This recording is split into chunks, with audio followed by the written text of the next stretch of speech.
Hello students, हम पढ़ रहे थे भारत की मृदा। भारत की मृदा में हमने उसके निर्माण वाले कारकों के बारे में चर्चा की, जिसके अंदर हमने जने के पदार्थ देखा, ऊंचा ऊंचे ढाल भी पढ़ा है, और जलवायु, जो जीवांश की मात्रा है और जीवांश पदार्थ है उसको पढ़ा, जो वनस्पति के रूप में है, ह्यूमस प्रकार के उसको बढ़ा रहा है, ह्यूमस के रूप में, या मृदा का उपजाऊपन बढ़ा रहा है, उसको देखा है। उसके बाद हमने उसके तत्वों की बात की, जो 5 तत्व हैं। सेल मलबा है, वहाँ पे उसमें ह्यूमस है, वहाँ पे जने के पदार्थ हैं, उसको देखा हमने, और खनिज पदार्थों को देखा। फिर हमने उसके अंदर मृदा जल, मृदा वायु की बात की। अब जो हम करने जा रहे हैं, ICAR के अनुसार जो 8 प्रकार बताए हैं उनके बारे में चर्चा करने जा रहे हैं, जो कौन कौन से थे। जलोढ़ मृदा थी, जिसको एलुवियल सॉइल बोलते हैं। लाल मृदा है, काली मृदा है, लेटेराइट मृदा, और जो पर्वतीय मृदा है मरुस्थलीय मृदा, और जो लवणीय क्षारीय और लवणीय जो मृदा है पेट मृदा। 8 प्रकारों को हम पढ़ेंगे। सबसे पहले मृदा के प्रकारों में हम ले रहे हैं जो भारत में पाई जाती हैं मृदाएं, जलोढ़ मृदा। कौन सी मृदा है? जलोढ़। जलोढ़ मृदा, इसको क्या बोलते हैं? एलुवियल सॉइल, एलुवियल सॉइल बोलते हैं जलोढ़ मृदा। ठीक है। जलोढ़ मृदा जो है भारत के किन किन क्षेत्रों में है, इसका विस्तार कितना है वो देखते हैं। फिर कैसे बनती है, क्या इसमें कौन से तत्वों की प्रधानता है, कौन से की नहीं है, ये किन नदियों के किनारे पे है, इसकी विशेषताएं क्या हैं, ये कौन सी फसलों के लिए उत्तम है, इसके बारे में हम इसकी चर्चा करते हैं। ठीक है। सबसे पहले बात करते हैं इसके विस्तार की। इसका विस्तार है, विस्तार कुल भारत के भौगोलिक क्षेत्रफल का 7.7 लाख वर्ग किलोमीटर इसका विस्तार है कुल भारत की।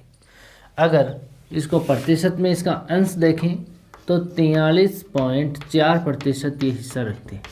भारत में सर्वाधिक विस्तार इसी का है। सर्वाधिक विस्तार किसका है? जलोढ़ मृदा का है भारत के अंदर। कितना अंश है इसका?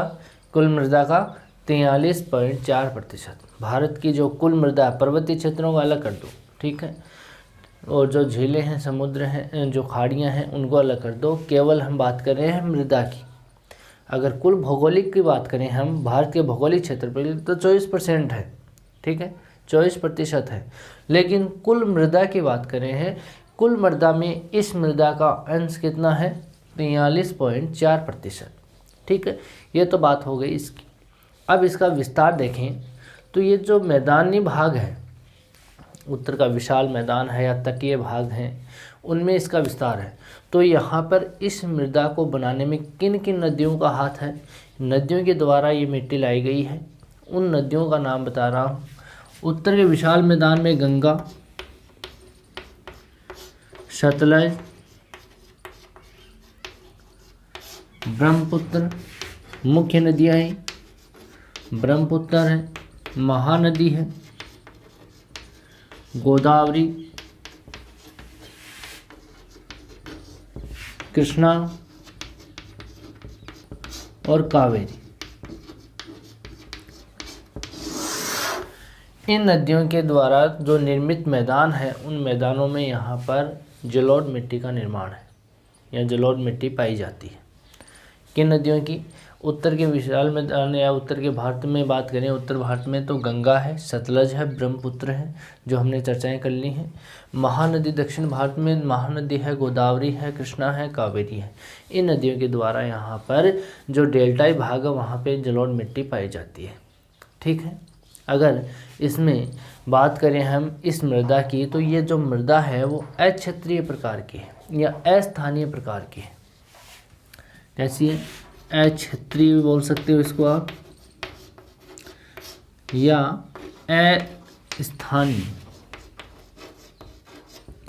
स्थानीय प्रकार की मृदा है। मतलब इस मृदा का जो जनकीय पदार्थ होता है, जो चट्टानी भाग होता है, वो जहाँ पर होता है वहीं पर ये मृदा होनी चाहिए, लेकिन ऐसा नहीं है। इसका जनकीय पदार्थ तो कहीं अलग है और इस मिट्टी का जो जमाव होता है वो कहीं अन्यत्र होता है, किसी दूसरी जगह पे होता है। ठीक है, तो यहाँ पर इस मृदा की विशेषता क्या है? अक्षेत्रीय या अस्थानीय प्रकार की मृदा है। कैसी मृदा है? अक्षेत्रीय या अस्थानीय प्रकार की मृदा है। इस मृदा का जो विस्तार है वो किन किन राज्यों में है? वो राज्य हैं, यहाँ पर हम बात करें तो राजस्थान में भी है। किस में है? राजस्थान। इसका विस्तार बता रहे हैं, राजस्थान में है। और ये पंजाब में भी है, पंजाब। और ये उत्तर प्रदेश में है, बिहार में है। और इसका विस्तार पश्चिम बंगाल में है। और इसका विस्तार असम में है, असम। इन राज्यों में इस मृदा का विस्तार है। अगर उड़ीसा की बात करें तो उड़ीसा में भी इसका विस्तार है, उड़ीसा में भी। ठीक है, तटवर्ती क्षेत्रों में उड़ीसा में भी विस्तार है। दक्षिण में देखें तो कुछ भाग तमिलनाडु का भी इसमें है, कुछ भाग आंध्र प्रदेश का भी आता है। जो कृष्णा कावेरी नदियां हैं वो ला करके यहाँ मिट्टी, जलोढ़ मिट्टी का निर्माण करते हैं। सिंपल वे में कहें तो यहाँ पर जैसे उत्तर का विशाल मैदान, उत्तर का विशाल मैदान, वह पूर्वी तटीय डेल्टाई क्षेत्र, पूर्वी तटीय डेल्टाई क्षेत्र, इन क्षेत्रों में इस मिट्टी का जमाव है। किस मिट्टी का? जलोढ़ का या एलुवियल मृदा का। ठीक है, तो उत्तर का विशाल मैदान है या पूर्वी तटीय डेल्टाई भाग है, वहाँ पर इस मिट्टी का क्या है? जमाव है। इस मिट्टी में चूना व पोटास की अधिकता होती है। इस मिट्टी में किसकी अधिकता होती है? चूना और पोटास की।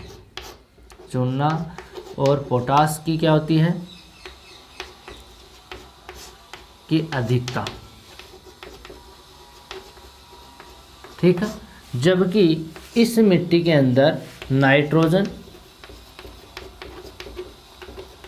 फास्फोरस व जीवांश या जीवाश्म पदार्थ, जीवाश्म पदार्थों की कमी, पदार्थों की क्या रहती है? कमी। ठीक है, इसकी विशेषता क्या है? इस मिट्टी के अंदर चूना और पोटास की क्या होती है? अधिकता होती है। ठीक है, और जो ये पदार्थ है नाइट्रोजन और फास्फोरस जीवाश्म पदार्थों की क्या होती है? कमी होती है। ये पोषक तत्व नियमित मिलने वाली, जो नियमित रूप से पोषक तत्व मिलता रहता है इस मिट्टी को, यानी बार बार नई नई मिट्टी इसमें मिलती रहती है। इसमें जो जीवाश्म है, जो पोषक तत्व है, उपजाऊपन के जो तत्व होते हैं वो तत्व बार बार मिलते हैं, इसलिए इसको उपजाऊपन की, भारत की सर्वाधिक उपजाऊपन वाली मृदा कहते हैं, सर्वाधिक उपजाऊ मृदा। ठीक, भारत की सर्वाधिक उपजाऊ मृदा है जलोढ़ मृदा।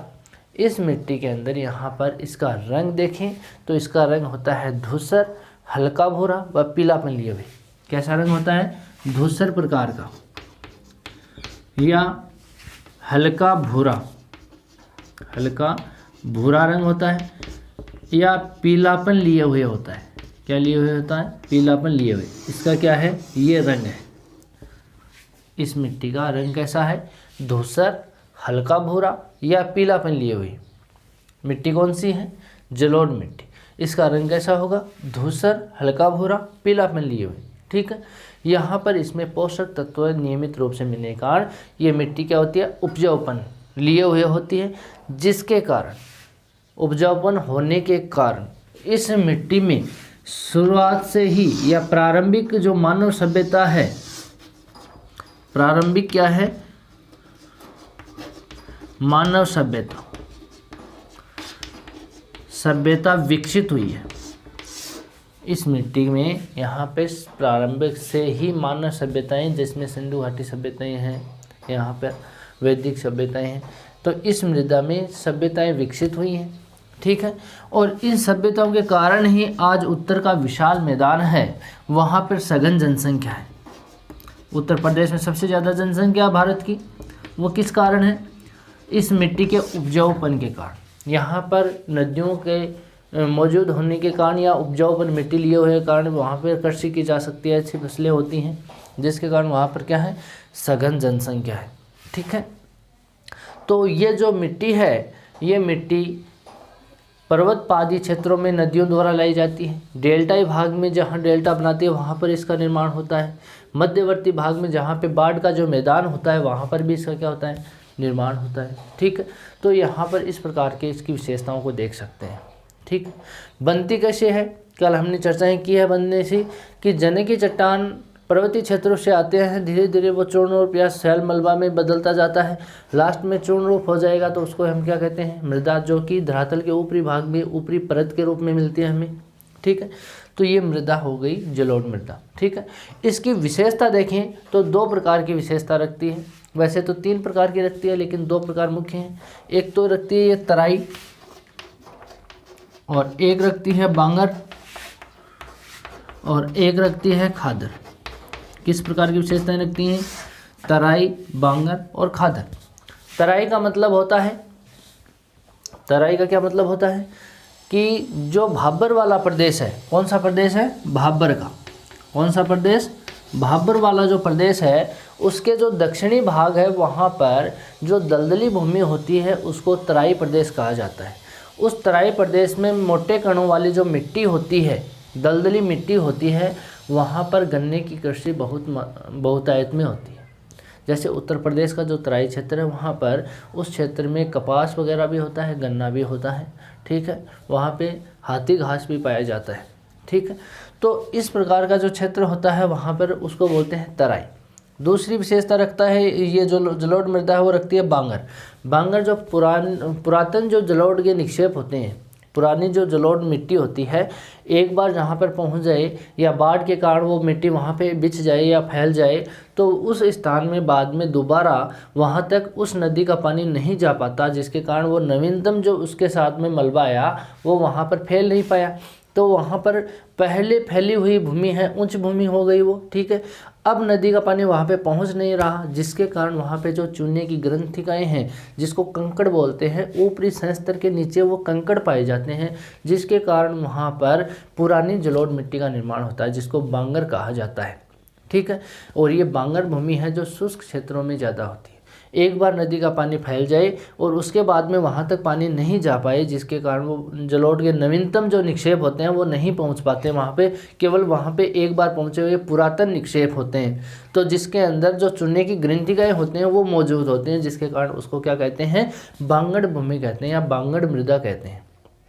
ठीक है, बांगड़ मृदा किससे बनी हुई है? जलोढ़ से बनी हुई है। जलोढ़ की एक विशेषता है। ठीक है, जलोढ़ की क्या है? विशेषता है, जो कि पहले बनी थी, जो पुरानी हो चुकी है, जिसको चूने की ग्रंथियों के कारण यहाँ पे कंकड़ होने के कारण क्या कहते हैं? बांगड़ भूमि कहते हैं। ठीक है, बंजर भूमि भी कह सकते हो। और नवीनतम जो भूमि होती है, जो नवीनतम जो निक्षेप होते हैं, इस मिट्टी के बार बार निक्षेप होते रहते हैं, जहाँ बार बार बाढ़ का पानी आता रहता है, या डेल्टाई जो भूमि है वहाँ पर बार बार वहाँ पे नई परत उसकी बिछ जाती है इस मिट्टी की, या वहाँ पे बन जाती है नई परत, तो उस मिट्टी को कहते हैं खाद्र। ये जो भूमि है ये जैसे निम्न गंगा का जो मैदान है वहाँ पर मिलती है। बांगर तो कहाँ मिलेगी? नदी के मध्यवर्ती भागों में। ठीक है, और ऊपरी भाग में, गंगा का ऊपरी भाग वहाँ पे तराई वाला क्षेत्र मिलता है, और नदी का मध्यवर्ती भाग है जहाँ बीच वाले क्षेत्रों में इसके किनारों पर वहाँ पे बांगर भूमि मिलती है। ठीक है, और इसका जो निम्न भूमि है, निम्न गंगा का जो मैदान है, वहाँ पर खाद्य प्रकार की विशेषता रखने वाली भूमि मिलती है, जो कि नवीनतम जो निक्षेप हैं खाद्य के वो पाए जाते हैं। ठीक है, जिसमें पोषक तत्व बार बार मिलते रहते हैं, जिसके कारण वो भूमि उपजाऊ होती है। तो इस निम्न गंगा के जो मैदान है वहाँ पर ये मिट्टी बिछ जाने के कारण यहाँ पर जैसे पर्वत पहाड़ी क्षेत्र है और बाढ़ का जो मैदान बार बार आता है, डेल्टाई भूमि है, उन क्षेत्रों में इस प्रकार की मिट्टी खादर प्रकार की पाई जाती है। इस खादर के अंदर यहाँ पर कपास भी होती है, गन्ना भी होता है और जूट की कृषि भी होती है। ठीक है। निम्न गंगा के मैदान में हम बात करें तो 3 प्रकार की फसलें लेते हैं यहाँ पे। कौन कौन सी? एक तो लेते हैं यहाँ पे जो कपास है, गन्ना है, जूट है, ये तीनों प्रकार के लेते हैं। अगर संपूर्ण भूमि इस मृदा की बात करें तो संपूर्ण में मोटे अनाज होते हैं। अगर फसलों की बात करें तो इसके अंदर क्या क्या होते हैं? इसमें अगर फसल की बात करें तो इसमें मोटे अनाज होते हैं जलोढ़ में, और इसमें दलहन होते हैं, दलहन, और तिलहन होता है, तिलहन भी होता है, और फसल के रूप में रेशेदार जो फसल है वो भी होती है, रेशेदार, जिसको कपास ही बोलते हैं, रेशे। ठीक है, तो रेशेदार यहाँ पे फसल होती है। तो इस प्रकार की यह भूमि कैसी है? जलोढ़ मिट्टी है। ठीक है, अब इसको मैप में देखते हैं। ये तो बात हो गई। अब इसको किस में देखेंगे? मैप में देखते हैं कि इसका क्षेत्र कहाँ कहाँ पर है। ठीक है, इसकी विशेषता तो एक बार फिर से नोट कर लो कि इसमें विस्तार तो 7.7 लाख वर्ग किलोमीटर क्षेत्र में फैली हुई है। विस्तार 43.4 कुल मृदा का है। ठीक है, और गंगा, सतलज, ब्रह्मपुत्र नदी, महानदी, गोदावरी, कृष्णा, कावेरी है, तो उसके अंदर इसका विस्तार है। यहाँ पे इसका रंग धूसर, हल्का भूरा, पीलापन लिए हुए है। सर्वाधिक उपजाऊ वाली मृदा है। ठीक है, प्रारंभिक मानव सभ्यता के कारण इसमें सघन जनसंख्या पाई जाती है, और इसका क्षेत्र है यह अक्षेत्रीय प्रकार की, अस्थानीय प्रकार की मिट्टी है। ठीक है, इसका विस्तार राजस्थान, पंजाब, उत्तर प्रदेश, बिहार, पश्चिम बंगाल, असम में है। ठीक है, उत्तर का विशाल का मैदान, डेल्टाई क्षेत्रों में इसका विस्तार पाया जाता है, जिसकी विशेषताएं तराई, बांगर और खादर है। इसमें चूना, पोटास की मात्रा पाई जाती है या अधिकता होती है, और नाइट्रोजन, फास्फोरस और जीवाश्म की कमी होती है। रेशेदार मोटे अनाज, दलहन, तिलहन की फसलें इसमें सर्वाधिक होती हैं। ठीक है, ये मिट्टी किस प्रकार की हो गई? जलोढ़ मिट्टी। ठीक है, राजस्थान, पंजाब, उत्तर प्रदेश, बिहार, पश्चिम बंगाल, उड़ीसा और असम में इसका विस्तार पाया जाता है। ठीक है, अब इसको देखते हैं मैप में। मैप में आपको बनाना है, यहाँ पे मैप में देखें तो इसका विस्तार यहाँ पर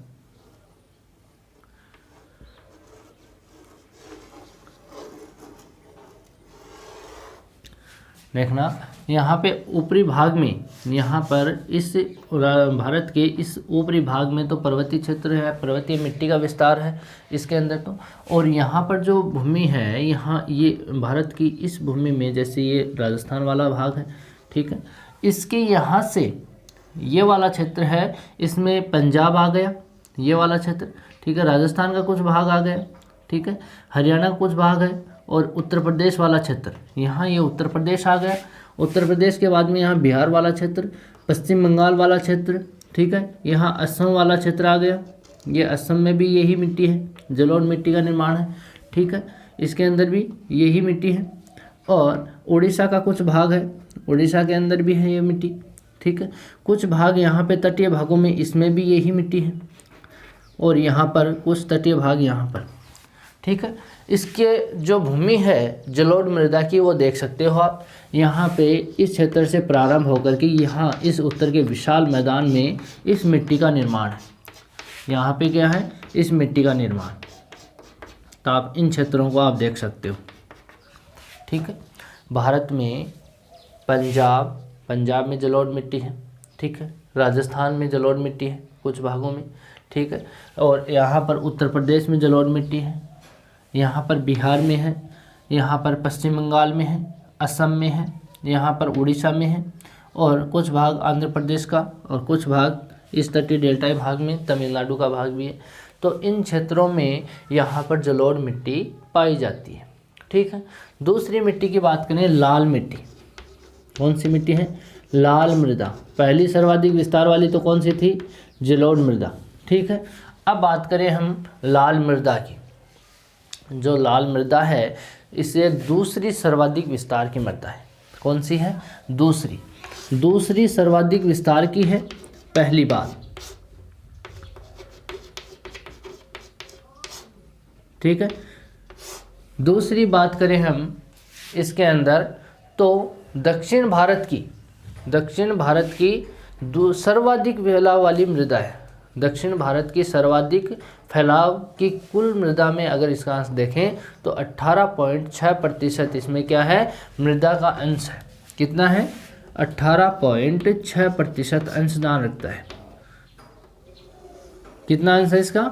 18.6%। कुल मृदा के विस्तार का अगर प्रतिशत में देखें तो इसका विस्तार कितना है, 18.6% इसका कुल विस्तार है। ठीक है। अगर यहाँ पे इसके विस्तार की बात करें तो भारत में तो अगर बात करें तो दूसरे नंबर पर है इसका विस्तार, सबसे ज़्यादा 5.18 लाख वर्ग किलोमीटर क्षेत्र में फैली हुई है। कितनी फैली हुई है, 5.18 लाख वर्ग किलोमीटर में ये मृदा फैली हुई है। ठीक है। अगर विस्तार में देखें तो दूसरी सर्वाधिक विस्तार की है। ठीक है। लेकिन दक्षिण भारत की सर्वाधिक विस्तार वाली जो मृदा है वो मृदा लाल मृदा है। अगर बात आ जाए कि सर्वाधिक दक्षिण भारत की सर्वाधिक विस्तार वाली मृदा कौन सी है, तो उसके अंदर कौन सी का नाम आएगा, लाल मिट्टी का नाम आएगा। ठीक है। यहाँ पे लाल मृदा है। ये जो लाल मृदा है इस प्रायद्वीपीय पठार में इसका निर्माण तो कैसे हुआ, इसमें निर्माण होता है इसका ज्वालामुखी के कारण। यहाँ पे जो भाग है इसमें लौह तत्व की मात्रा होती है, जिसके कारण इसका अंश सर्वाधिक लौह तत्व के कारण बना हुआ है। ठीक है। इसका विस्तार देखें तो विस्तार, एक बार राज्यों के नाम देख लेते हैं। सर्वाधिक विस्तार लाल मृदा का इस प्रायद्वीपीय पठार में है। इस प्रायद्वीपीय पठार में कर्नाटक वाला क्षेत्र, कर्नाटक है। ठीक है। तमिलनाडु है, तमिलनाडु, और तमिलनाडु के बाद में हम देखें तो गोवा, दमन एवं दीव वाला क्षेत्र है। ठीक है। इसके बाद में अगर बात करें तो इसमें दक्षिण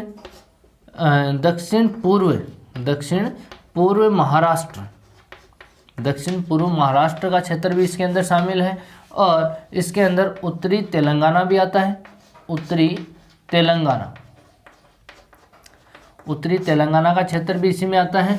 पूर्वी आंध्र प्रदेश भी इसी में आता है।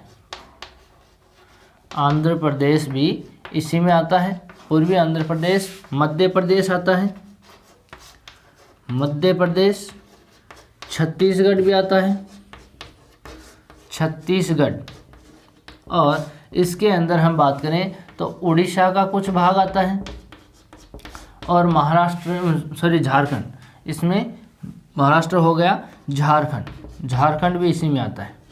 और झारखंड का कौन सा भाग, इसका छोटा नागपुर। झारखंड में कौन सा है, छोटा नागपुर। छोटा नागपुर में नागपुर में कैसी मिट्टी है, लाल मिट्टी है। ठीक है। इसकी बात करें हम तो यहाँ पर अगर देखें तो कर्नाटक, तमिलनाडु वाला क्षेत्र, गोवा, दमन दीव वाला क्षेत्र, यहाँ पे हम बात करेंगे तो ये जो भूमि है इसकी, जिसमें दमन दीव का कुछ भाग है। ठीक है। महाराष्ट्र का कुछ भाग है, ये गोवा वाला क्षेत्र है। ठीक है। महाराष्ट्र का कौन सा भाग है, यहाँ पे महाराष्ट्र का दक्षिणी पूर्वी, यहाँ पे ये भाग है, ये कौन सा है, दक्षिणी पूर्वी भाग है महाराष्ट्र का, वो इसमें शामिल है। और ये गोवा वाला क्षेत्र आ गया, दमन दीव आ गया, और इसके अंदर दमन दीव के बाद में यहाँ पर कर्नाटक की भूमि आ गई।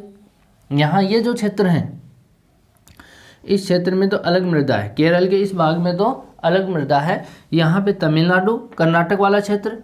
ठीक है। यहाँ तेलंगाना का कुछ भाग है, तेलंगाना के यहाँ पर इस भूमि को छोड़ देंगे तो यहाँ पर आते हैं तो आंध्र प्रदेश का कुछ भाग है इसके अंदर।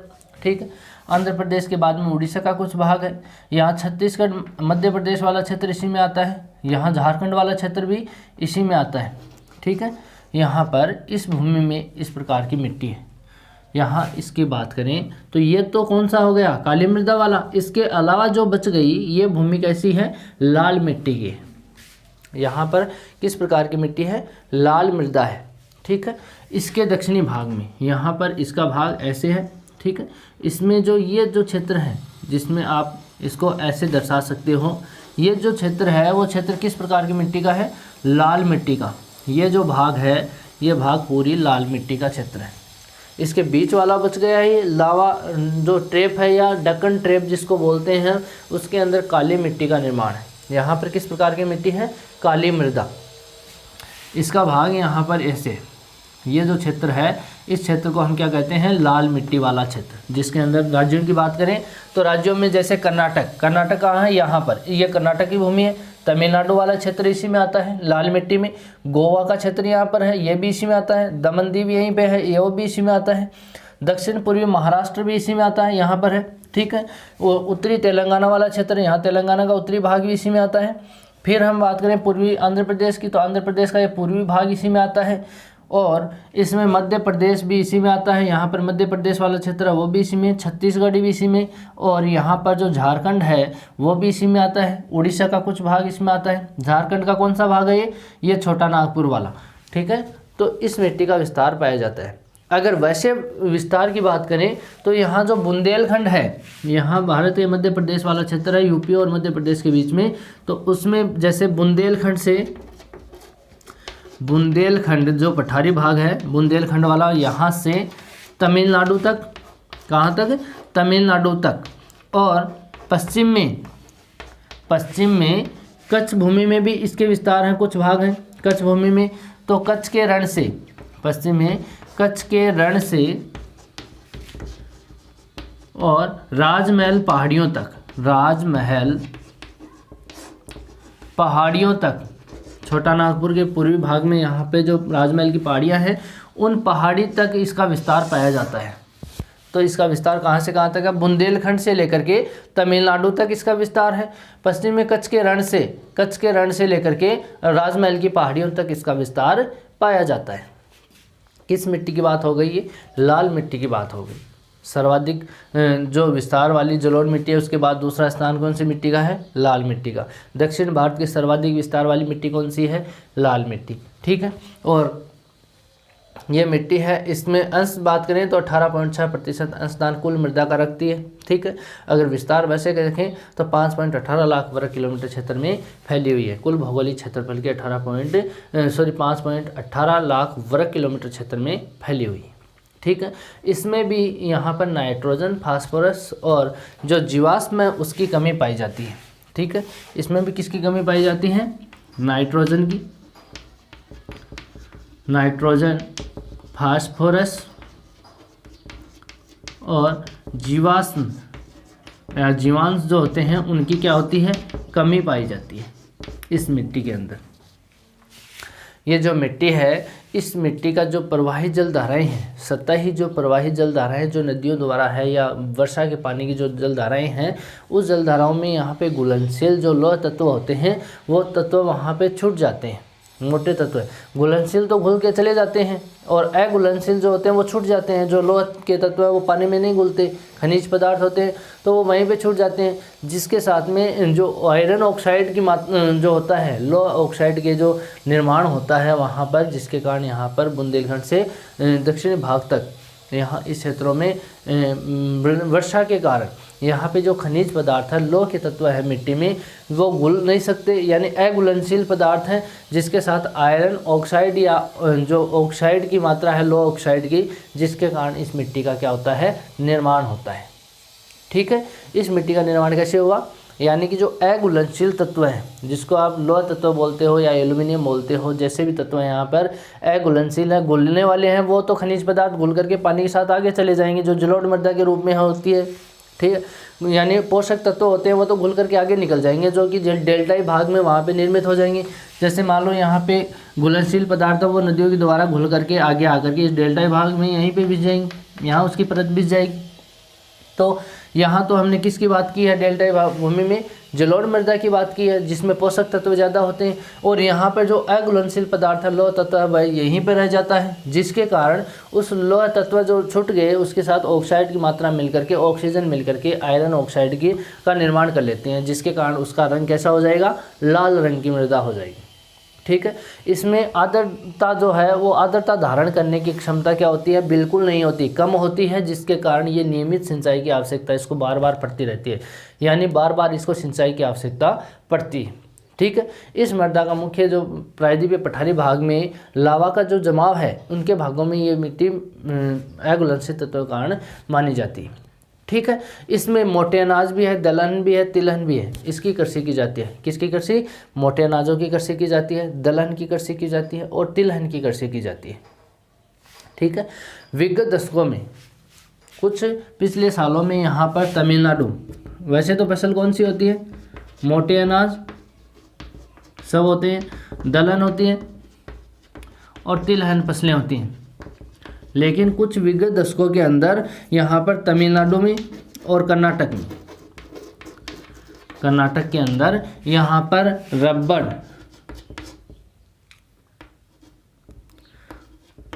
किसके बागान लगाए गए हैं? तमिलनाडु और कर्नाटक की भूमि में रबड़ के बागान लगाए गए हैं और कहवा के बागान लगाए गए हैं। कहवा यानी कॉफ़ी, कहवा के बागान यहाँ पे लगाए गए हैं। तो रबड़ और कहवा वहाँ होता है जहाँ पे ज़्यादा वर्षा वाला क्षेत्र है, उष्णाद्र भूमि होती है। उष्णाद्र प्रकार की जहाँ भूमि होती है वहाँ पर जैसी मिट्टी, जैसे लौह तत्व होते हैं उस मिट्टी में, तो वहाँ पर उस मिट्टी को वहाँ बार बार सिंचाई की आवश्यकता पड़ती है। तो इन क्षेत्रों में इस प्रकार की कृषि की जाती है जिसके अंदर यहाँ पे नाइट्रोजन, फास्फोरस, जीवाश्म की क्या होती है? कमी होती है। इस मिट्टी में सबसे ज़्यादा लौह तत्वों की मात्रा होती है। इस प्रकार की मिट्टी कैसी होती है? लाल रंग की। विस्तार यहाँ पर है, सबसे ज़्यादा विस्तार इन क्षेत्रों में है। तो क्षेत्रों का ध्यान में रखना, कर्नाटक, तमिलनाडु, गोवा, दमन दीव, दक्षिण पूर्व महाराष्ट्र, उत्तरी तेलंगाना, पूर्वी आंध्र प्रदेश, मध्य प्रदेश, छत्तीसगढ़, उड़ीसा, झारखंड, इन क्षेत्रों में इसका विस्तार पाया जाता है। ठीक है। नेक्स्ट मिट्टी की बात करते हैं हम, काली मृदा। अगली मिट्टी कौन सी है? काली मिट्टी।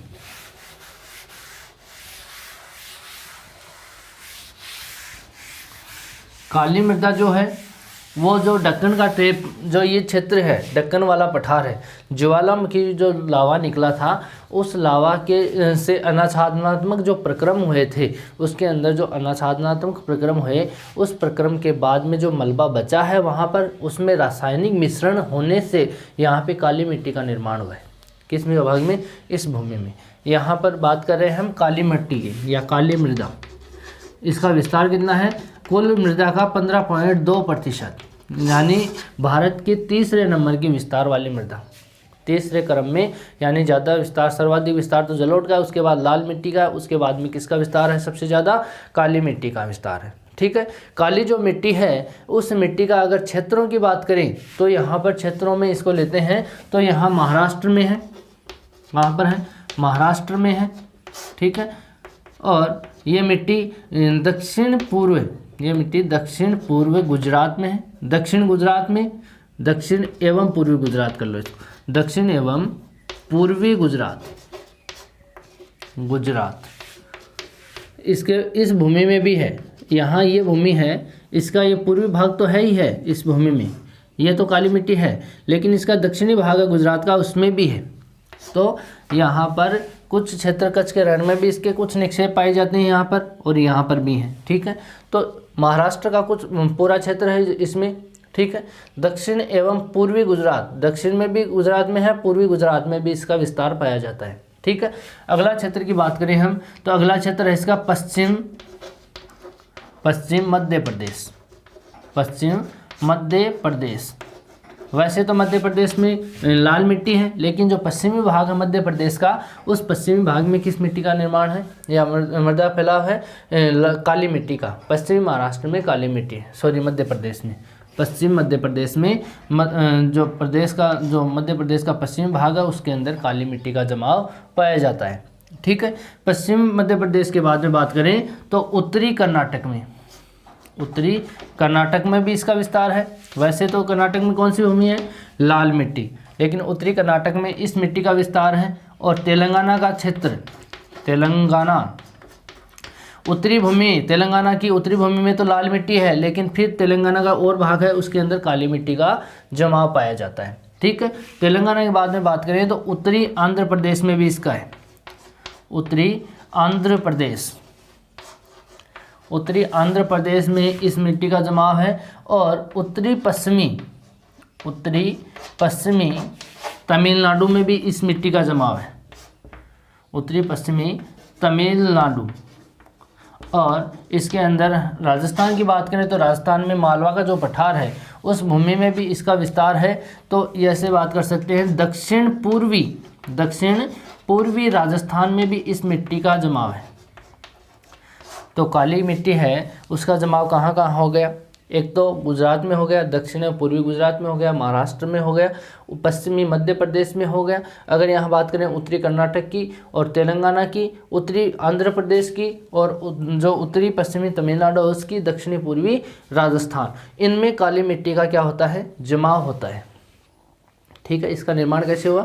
ज्वालामुखी का जो लावा निकला था, दक्कन ट्रैप, यहाँ ज्वालामुखी क्रिया हुई थी जिसके कारण यहाँ पे लावा निकला, उसमें अनाच्छादनात्मक जो प्रक्रम हुए, उस प्रक्रम के बाद में यहाँ पे जो अपरदन हुआ, उस अपरदन से जितनी मात्रा में मलबा गया वो तो गया, जो बचा हुआ मलबा था, जो बचा मलबा था उसके साथ रासायनिक मिश्रण हुआ, रासायनिक जो गैसें हैं उनका मिश्रण हुआ, जिसके कारण वहाँ पे काली मिट्टी का निर्माण हो गया।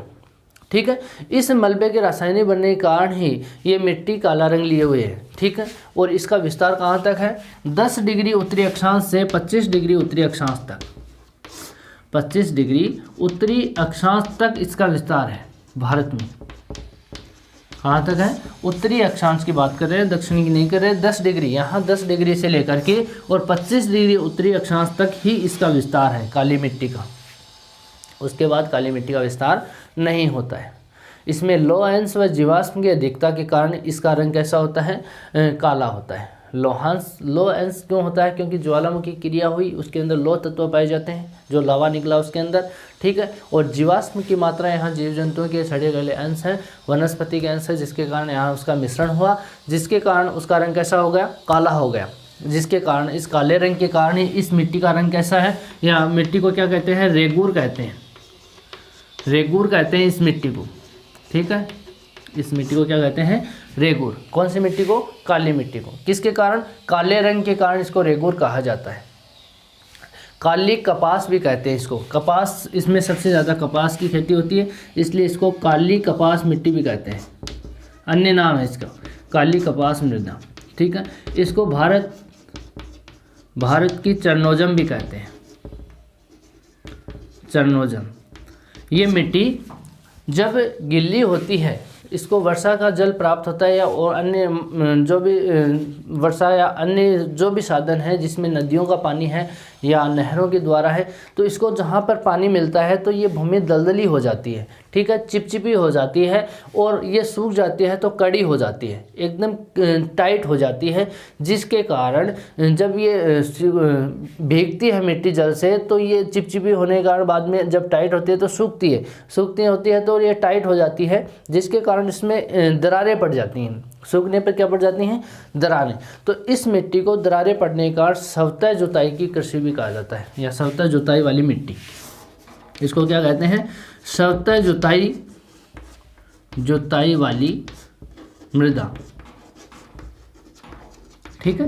इसके अंदर कपास की कृषि होती है, गन्ना होता है, कपास, गन्ना, और जो सिट्रस होते हैं, सिट्रस फल कौन से होते हैं? नींबूवंशीय जो वनस्पति होती है, सिट्रस का मतलब खट्टे रसदार फल जो होते हैं, वो वनस्पति किस में होती है? कपास की कृषि में। कपास जो होती है वहाँ पर जैसे काली मिट्टी होती है, उसके अंदर सिट्रस फ्रूट भी होती है। इसके अंदर फसल में कपास जो होती है वो होती है, गन्ना होती है, मूंगफली भी इसमें होती है, सिट्रस वनस्पति भी इसमें होती है जो नींबूवंशीय होती है। ठीक है। इसके अंदर लोहा भी, जो तत्व पाए जाते हैं, लोहा होता है, लोहा की मात्रा होती है इसके अंदर। और इसके अंदर बात करें तो इसके चूना है, पोटाश भी इसमें है, चूना, पोटाश, एल्यूमिना मतलब एल्यूमिनियम का जो कच्चा पदार्थ होता है जिसको बॉक्साइट बोलते हैं, वो भी इसमें होता है। मैग्नीशियम भी इसमें होता है। इन सब की क्या होती है? इसमें अधिकता होती है, मैग्नीशियम। ठीक है। इनकी तो क्या होती है? अधिकता होती है। ये तो अधिक मात्रा में इसमें अंश होता है इनका तो। ठीक है। लेकिन इसमें कमी किस तत्वों की होती है? तो वो होती है यहाँ पे फास्फोरस, नाइट्रोजन और जैव पदार्थों की। कमी किसकी होती है काली मिट्टी के अंदर? तो कमी होती है किसमें? नाइट्रोजन में होती है। नाइट्रोजन की मात्रा बिल्कुल कम होती है, फास्फोरस कम होता है, और इसमें जैव पदार्थ होते हैं वो भी कम होते हैं। तो इनकी क्या होती है? कमी होती है। अधिकता किनकी होती है? मैग्नीशियम की, लोहा, चूना, पोटाश, एल्यूमिना की। इनकी क्या होती है? अधिकता होती है। तो सवतः जुताई वाली मृदा कौन सी होती है? काली। 10 डिग्री से 25 डिग्री उत्तरी अक्षांशों के बीच में इसका विस्तार पाया जाता है। तीसरे क्रम की सर्वाधिक विस्तार वाली मृदा कौन सी है? काली मिट्टी। ठीक है। दक्कन ट्रैप जहाँ पर है वहीं पर इसका विस्तार है। ज्वालामुखी का लावा है, उसके अनाच्छादन प्रक्रमों के बाद में रासायनिक क्रिया से बनने वाली मिट्टी काली मिट्टी है। ठीक है। इसका रंग काला होता है, जिसके कारण इसको रेगूर कहा जाता है। ठीक है। सवतः जुताई वाली मिट्टी है। भारत की चरनोजम मिट्टी भी कहते हैं इसको।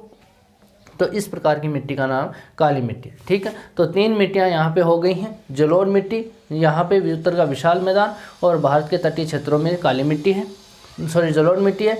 और प्रायद्वीपीय पठारी भूमि में अधिकतर भाग पर कौन सी मिट्टी है? लाल मिट्टी। दक्कन ट्रैप में यहाँ पे जिस प्रकार की मिट्टी का निर्माण हुआ है वो कौन सी है? काली मिट्टी।